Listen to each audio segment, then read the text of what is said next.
ஃபாரின்ல இருந்து ஒரு 10 தடவையான என்கிட்ட பேசுவான். இங்க வந்த உடனே ஒரு போன் கூட பண்ணணும்னு தோணல அவனுக்கு. சந்தோஷமா? ரொம்ப சந்தோஷம். நட்டாஷா இந்த வீட்டு மருமக தானே, அவங்களுக்கு உரிமை இருக்கு. கண்டிப்பா அவங்க விருந்துக்கு வருவாங்க. அந்த வைஜெயந்தி நட்டாஷாவை கைராசி வீட்டுக்கு விருந்துக்கு வர சொல்லி கூப்பிடுறாக்கா.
என்னது எல்லாரும் அமைதியா இருக்காங்க?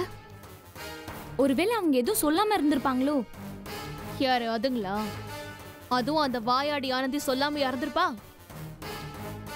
எல்லாருக்கும் விஷயம் தெரிஞ்சிருக்கும். ஆனா சண்டை போடாம வேற விதமா நம்ம கிட்ட வருவாங்கன்னு நினைக்கிறேன். பாப்போம். என்னைக்கா இருந்தாலும் நம்ம கிட்ட வந்துதான் ஆகணும். வரட்டும் வரட்டும், பாத்துக்கிறேன்.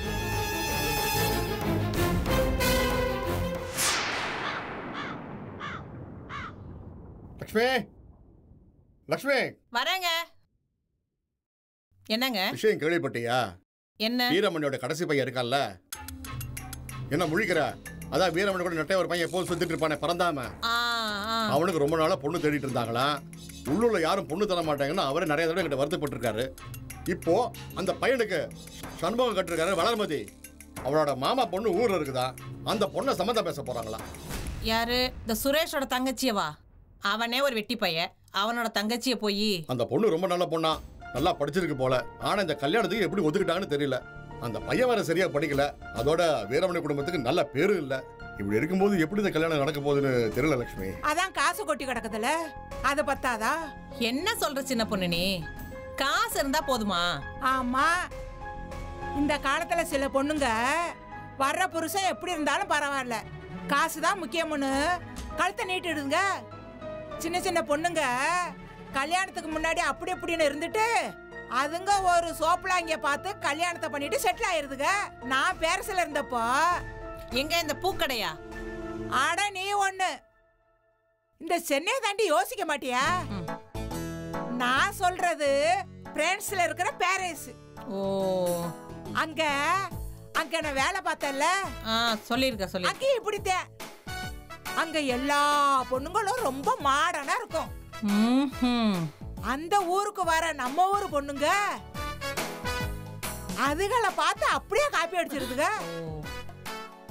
ஆனா இங்க இருக்கிற நம்ம ஊரு பொண்ணுங்க ரொம்ப ரொம்ப தெளிவு. காசு இருந்தா போதும்னு கட்டிக்கிடுதுங்க. இதெல்லாம் சகஜம் தானே? என்ன சகஜம்? நாளைக்கு அந்த பொண்ணு வாழாம திரும்பி வீட்டுக்கு வந்தா எல்லாருக்குமே கஷ்டம் தானே? எல்லா பொண்ணுங்களும் நம்ம வீட்டு பொண்ணு மாதிரி சுயமரியாதையா இருக்கணும் நீ ஏன் கற்பனை பண்ணிக்கிட்டு இருக்க? இப்ப நம்ம ஊர்ல இருக்கிற சில பொண்ணுங்க கல்யாணம் பண்ணிக்க போறவன் படிச்சிருக்கானா குணமுள்ளவனான பாக்குறதில்ல. காசு வச்சிருக்கானா, கார் இருக்கா, வீடு இருக்கா, இததான் பாக்குதுங்க. ஷாப்பிங் போக காசு இருக்கா, கிரிக்கெட் கார்டு வச்சிருக்கானா, முக்காவாசி பொம்பளை பிள்ளைங்க இதுதான் பாக்குதுங்க. அந்த வகையில பார்த்தா அந்த பொண்ணுக்கு அவ்வளவு வசதி இல்ல. அதனால சொத்துக்கு ஆசைப்பட்டு கழுத்தை நீட்டுதோ என்னவோ. அதுவும் சரிதான். ஏன் நம்ம வீட்லயே ஒண்ணு அந்த மாதிரி இல்லையா? சொத்துக்காக நம்மளையே சுத்தி சுத்தி வந்தா இங்க எதுவும் கிடைக்கலன்னா அவங்க வீட்டுக்கே போயிடலையா? அதோட புருஷனையும் கைக்குள்ள போட்டுட்டு அவனையும் கூட்டிகிட்டே போயிட்டா. ஓ மருமகவையா ஒல்லியா இருக்கா தெரியுமா? ஏன் இங்கேக்கும் அங்கேக்கும் இங்கேக்கும் நடந்தே ஒல்லியாயிட்டான். இந்த கல்யாணத்துக்கு சிவஞானமும் சண்முகமும் எதிர்ப்பு தெரிவிச்சாங்கன்னு கேள்விப்பட்டேன். ஏங்க சண்முகம் எதிர்த்தா அதுல ஒரு நியாயம் இருக்கு. அது அவங்க வாழ்க்கை பிரச்சனை. சிவஞானம் எதுக்காக எதிர்க்கணும்? அப்படி இல்ல லட்சுமி, இதுல நிறைய விஷயங்கள் இருக்கு. மீனாட்சியோட தங்கச்சி சுரேஷ் கல்யாணம் பண்ணிருக்கான். இன்னொரு தங்கச்சி எங்க இருக்கு? வீரமணி வீட்டுல. இப்ப வளர்மதிக்கு மீனாட்சிக்கும் ஒத்து வராது. இந்த விஷயத்துல வைஜெயந்தி வளர்மதி ஒண்ணு சேர்ந்துருவாங்க. இதனால அந்த வீட்டுல நிறைய குழப்பங்கள் வரும். இந்த பக்கம் பாதி பேர், அந்த பக்கம் பாதி பேர் நிக்க போறாங்க. இதை இப்படியே விட்டுட்டா நாளைக்கு இது பெரிய பிரச்சனையாடுன்னு சிவஞானம் மீனாட்சி நினைக்கிறாங்க போல. சரி பார்க்கலாம் முதல்ல இந்த கல்யாணம் நடக்குதான்னு. என்னங்க இப்படி சொல்றீங்க? ஆமா லட்சுமி, ஒரு நாளைக்கு 1008 பிரச்சனை வருது இதனால. அதெல்லாம் போட்டோம், முதல்ல எனக்கு ஒரு காஃபி போட்டு கொண்டு வா போ. சின்ன பொண்ணு.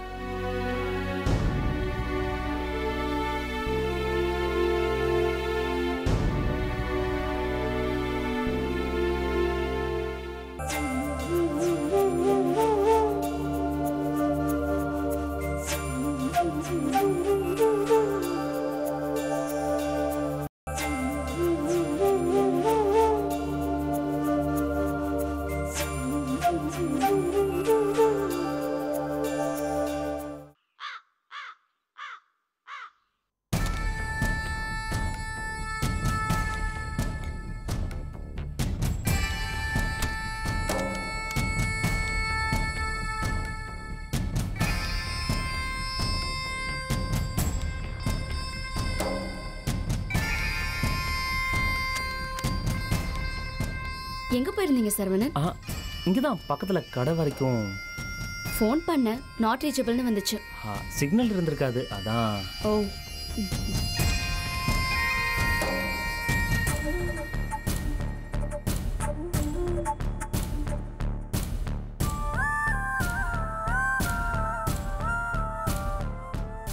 என்ன சரவணன், ஏன் டல்லா இருக்கீங்க?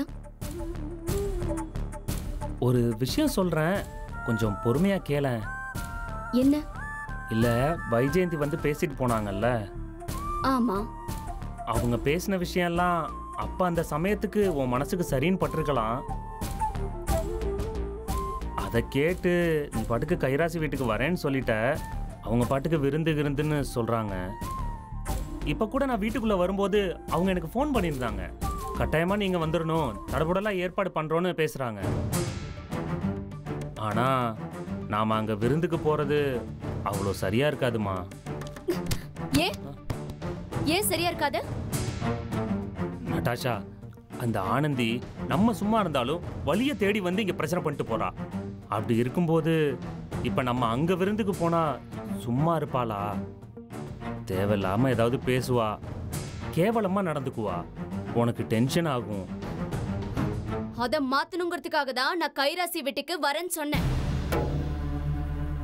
என்ன அவ எப்படி பேசுறான்னு நானும் பாக்குறேன். அவளை ஃபேஸ் டு ஃபேஸ் மீட் பண்ணி என்னதான் பண்றான்னு பாக்குறேன்.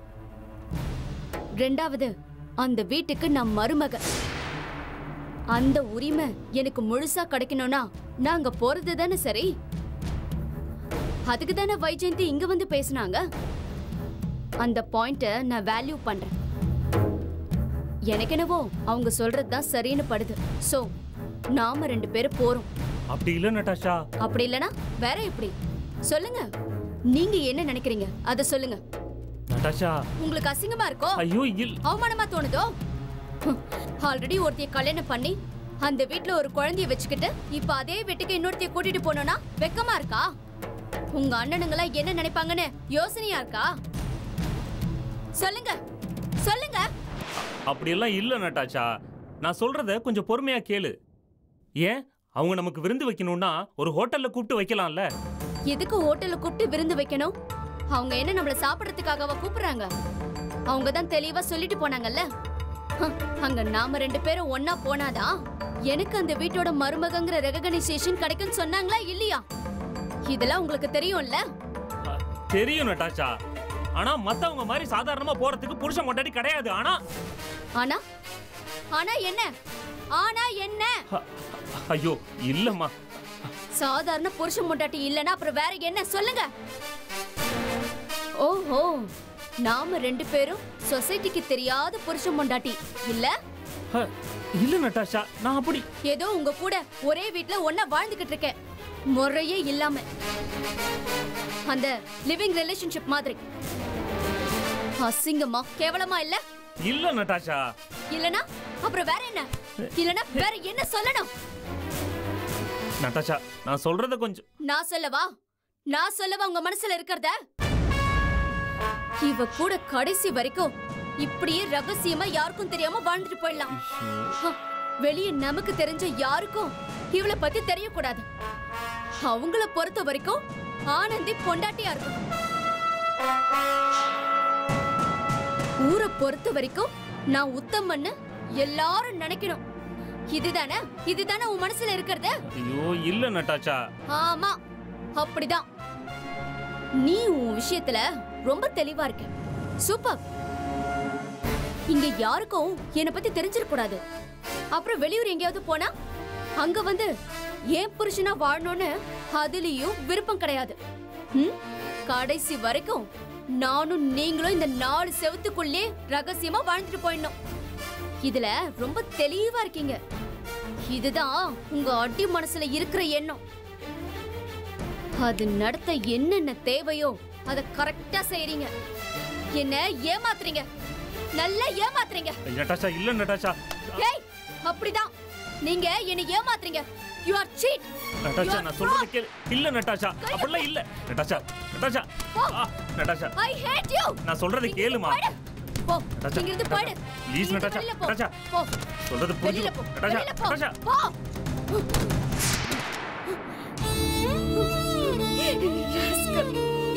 அவன் சீட் பண்றான், என்னை ஏமாத்துறான்.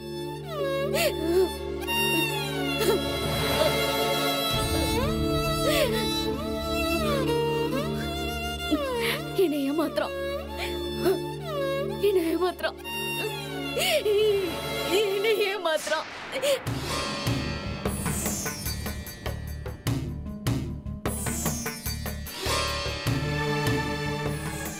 என்ன சரவணன், என்ன சத்தம்? எதுக்கு இவ்வளவு தேவையில்லாத பிரச்சனை? என்ன ப்ராப்ளம் ஆக்சுவலி? நீங்க முதல்ல அவளை ஒழுங்கா ட்ரீட் பண்ண கத்துக்குங்க. என்ன பிரச்சனை சரவணன் இப்போ? நான் ஒண்ணுமே சொல்லலைங்க. கைராசி வீட்டுக்கு போறது சரியா இருக்காதுன்னு ஒரு வார்த்தை தான் சொன்னேன். அதுக்கு போய் அவ மனநிலைமையை பத்தி தான் உங்களுக்கு நல்லா தெரியுமே. அப்புறம் ஏன் நீங்க அவகிட்ட இவ்ளோ ப்ராப்ளம் பண்ணிக்கிட்டே இருக்கீங்க? எல்லாமே ஏற்கனவே பேசி முடிவு பண்ணதானே. எதுக்கு அதை திரும்ப திரும்ப பேசி டிஸ்டர்ப் பண்றீங்க? எனக்கு உங்க மேல உள்ள நம்பிக்கையே போயிடுச்சு. நீங்க சும்மா இந்த வீட்டுக்குள்ளேயே என் பொண்ணோட வாழ்ந்துட்டு போலான்னு நினைக்கிறீங்க. ஆனா அது நடக்காது.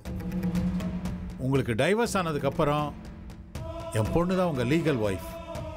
அதுக்குள்ள நீங்க வேற ஏதாவது முடிவு எடுத்தீங்க, I have nothing to say. நீங்க இந்த வீட்டுக்கு விருந்துக்கு போயிட்டு வாங்க. போயிட்டு வரணும். வா.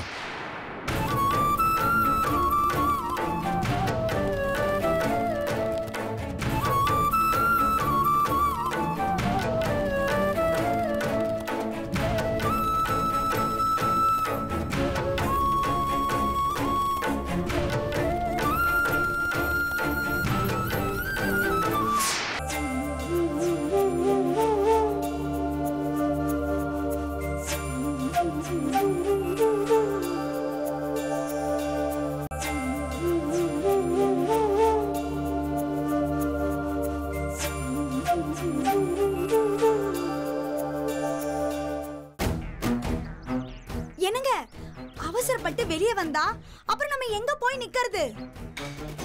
உங்க அப்பா அம்மா நம்மள அவ்வளவு அசிங்கப்படுத்தி பேசுறாங்க. அந்த வீட்டுக்கு நான் போனப்ப கூட என்ன பேசினாங்கன்னு உங்ககிட்ட தெளிவா சொன்னேன்ல. ஆமாங்க, கொஞ்ச நாள் பல்ல கடிச்சிட்டு கடையில இருக்கத்தான் வேணும். அதை விட்டுட்டு எதுவும் வேணாம், கௌரவம் தான் முக்கியம்னு பார்த்தோன்னு வச்சுக்கோங்க. அப்புறம் நம்ம நடுத்தெருல தான் நிக்கணும். இதுல உங்க அப்பா வேற அவருக்கு சேர வேண்டியதை செட்டில் பண்ண சொல்லி கேக்குறாரு. முதல்ல அதுக்கு என்ன வழின்னு பாருங்க. வைங்க போன. என்ன உமா, உன் வீட்டுக்காரரா? ஏன் உமா, என்னாச்சு? ஏன் பேசாம இருக்க? என் மேல வருத்தமோ? ஆமாங்க, வருத்தம் தான். உங்களுக்கு சப்போர்ட் வேணும்னா என்ன கூட சேர்த்துப்பீங்க. இல்லனா கழட்டி விட்டுருவீங்க. உங்களுக்கு தேவைன்னா சொத்தை எடுத்துக்கோங்கன்னு சொல்லுவீங்க, வேண்டானா யாருக்கும் விட்டு கொடுக்க மாட்டேன்னு சொல்லுவீங்க. இத பாரு உமா, தப்பா எடுத்துக்காத. இந்த கடை விஷயத்துலயும் வீட்டு விஷயத்துலயும் எனக்கும் என் புருஷனுக்கும் சில கருத்து வேறுபாடு இருக்கு. அதுக்காக தான் நான் அப்பப்ப இப்படி பேசுறேனே தவிர மத்தபடி உனக்கு சொத்து கிடைக்க கூடாதுங்கிற எண்ணம் எனக்கு துளி கூட கிடையாது. இப்போ உங்க அண்ணன் சரவணனையும் விருந்துக்கு கூப்பிட்டு அவர்கிட்டயும் சில விஷயங்களை பேசலாம்னு இருக்கோம். என்னது, சரவண அண்ணனையா? அவரை மட்டும் தனியா கூப்பிடல, அந்த நட்டாஷாவையும் சேர்த்து தான் கூப்பிட போறோம். என்ன நீ சொல்றீங்க? ஆமா உமா, அவங்கள நாம கூப்பிட்டு இந்த வீட்டுக்கு அவங்க விருந்துக்கு வந்துட்டாங்கனாலே அடுத்து என்ன, அவங்க கிட்ட எப்படியாவது பேசி அந்த சில்க்ஸா அவங்க கிட்ட இருந்து வாங்கி கொடுத்துருவேன்.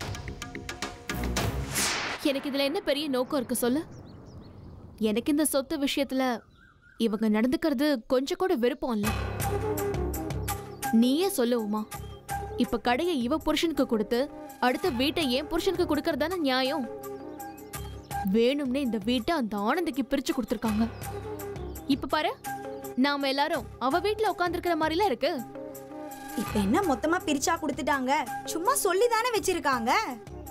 அது பத்தாதா உமா, அவங்க சொல்றபடி தானே எல்லாமே நடக்குது. அந்த கோவத்துல தான் சிலத பேசுவேன். ஆனா அதுக்காக உன்னை மொத்தமா ஒதுக்கி வச்சிருக்கேன் அந்த ஆனந்தி மாதிரி? சொல்ல பார்க்கலாம். அதெல்லாம் சரிதான், ஆனா இப்ப நிலைமை ரொம்ப மோசமா இருக்கா அண்ணி. இவர் சும்மா பேருக்குன்னு கடைக்கு போயிட்டு வந்துட்டு இருக்காரு, ஆனா என்ன வேலை பண்றாரு, அவங்க என்ன சொல்றாங்க, ஒண்ணுமே எனக்கு புரியல. உமா, இந்த கடையில வேலை பார்க்கறதுல சரியா வராது. நமக்கு ஒரு கண்ணு போனாலும் பரவாயில்ல, எதிரிக்கு 2 கண்ணும் போகணுங்கிற மாதிரி இந்த வீடு நமக்கு முழுசா கிடைக்கலனாலும் பரவாயில்ல. ஆனா இந்த வீட்டுல நமக்கும் உரிமை இருக்குல்ல, அதை நாம விட்டு கொடுத்துடக்கூடாது. இங்க பாரு, நானும் வளர்மதியும் எவ்வளவு ஒத்துமையா இருக்கோம். உங்களுக்கு என்ன அண்ணி, 2 பேரும் நெருங்கின சொந்தங்களா மாற போறீங்க. இவங்க மாமா பொண்ண உங்க கூட பிறந்தவங்களுக்கு கட்ட போறீங்க. அதனால 2 பேரும் ஒத்துமையா இருக்கீங்க. என்ன உமா பேசுற நீ? அதெல்லாம் இப்பதானே முடிவாச்சு. அதுக்கு முன்னாடில இருந்தே நானும் வளர்மதி ஒத்துமையா தானே இருந்தோம். ஆனா அந்த ஆனந்தி தான் எதுக்குமே ஒத்து வர மாட்டான். அப்புறம் அந்த மீனாட்சி, அவங்க ஒரு டைப்பு. இங்க பாரு, அந்த ஆனந்தி ஓவர் திமிரெல்லாம் ஆடிக்கிட்டு இருக்கா. அவளுக்கு நல்ல பதிலடி கொடுக்கறதுக்காக தான் அந்த நட்டாஷாவை இந்த வீட்டுக்கு விருந்துக்கு கூப்பிட்டுருக்கோம். அவங்க எப்படி இங்க வருவாங்க? ஏன் வர மாட்டாங்க? கூப்பிடுற விதத்துல கூப்பிட்டா தானா வருவாங்க. எல்லாம் நம்ம கையில தான் இருக்கு. நான் பாத்துக்கிறேன், விடு. எனக்கு இப்போ மனசுல இருக்கிறதெல்லாம் எங்க அப்பா சங்க தேர்தல்ல ஜெயிக்கணும், அந்த ஆனந்தி கொட்டத்தை அடக்கணும். இது 2ம் தான் உமா. எங்க அப்பா மட்டும் சங்க தேர்தல்ல ஜெயிச்சிட்டாருன்னா நான் எதை வேணாலும் விட்டு கொடுக்க தயாரா இருக்கேன். உமா, இந்த சொத்து விஷயத்துல கூட நான் ஏன் உரிமையை கேட்கிறேனே தவிர உனக்கு எதிரா நான் ஏதாவது பேசினேன்னு சொல்லு. கரெக்ட் தான். நம்ம ஒத்துமையா இருந்து நம்ம காரியத்தை சாதிச்சுக்கணும். என்ன சொல்றோமா? இதுல நம்ம கொஞ்சம் ஏமாந்தா கூட அந்த ஆனந்தி நம்மள ஓவர் டேக் பண்ணிட்டு போயிட்டே இருப்பான். என்ன சொல்ற? சரி அண்ணி.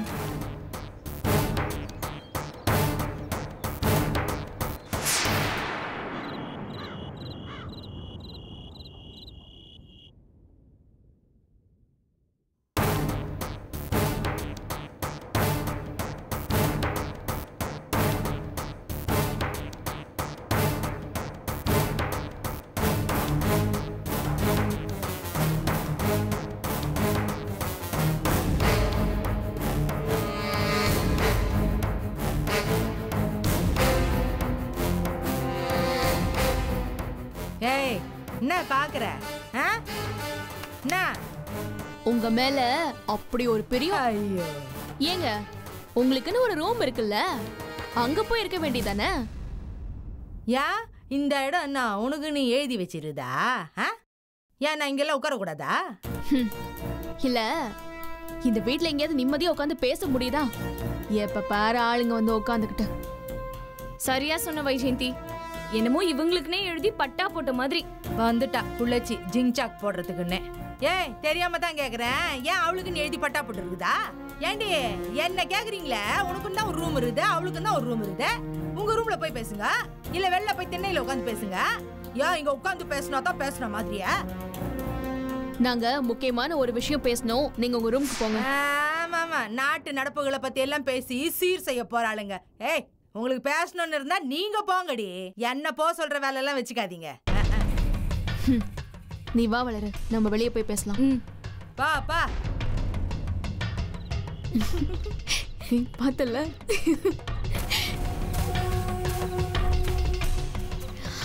அந்த பொம்பளை இப்ப நம்ம அலைய விடுறோம். நம்ம 2 பேரும் என்ன ரகசியம் பேசுறோங்கிறத ஒட்டு கேட்க கண்டிப்பா அதை ட்ரை பண்ணும். ஆளை காணுமே. ஓகே, நீ இப்ப என்ன பண்ற?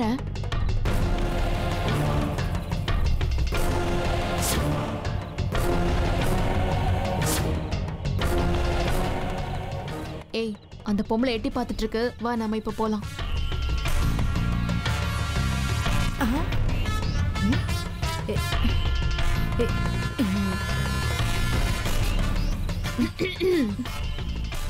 என்ன வேணும் உங்களுக்கு? யாருக்கு ஒண்ணு வேணாமே, நாங்க முக்கியமான விஷயம் பேசிட்டு இருக்கோம். இப்ப எதுக்கு டிஸ்டர்ப் பண்றீங்க? யார் வேணானாங்க? சரி வளர், வா நம்ம அங்க போய் பேசலாம்.